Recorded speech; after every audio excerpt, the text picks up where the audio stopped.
নমস্কার, কেমন আছেন সবাই? আরেকটি ছোট্ট ব্লগে আপনাদের স্বাগত জানাই।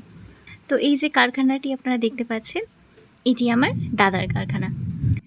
এর আগের যে ভিডিওগুলি আপনারা দেখেছেন, সেখানে যে কারখানাগুলি আমি আপনাদের দেখিয়েছি, সেটা কিন্তু আমার জ্যাঠার এবং কাকার।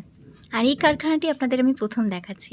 তার আগে দেখে নিন কি অপূর্ব সুন্দর সুন্দর দুর্গা মায়ের মূর্তি। এ যেন অতি অপূর্ব।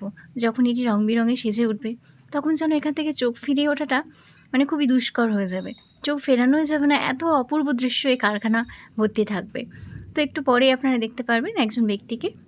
তার আগে বলিনি যে ইনি কাজ করছিলেন, ইনি একজন কারিগর। ইনি আমার দাদার কারখানায় কাজ করে। আর এই যে আমার দাদা, ইনি আমার নিজের মাসির ছেলে। হ্যাঁ, আমার মাসি এবং আমার মা দুজন যমজ বোন। তো খুব স্বাভাবিকই আমাদের পারিবারিক সম্পর্ক কিন্তু খুব ক্লোজ।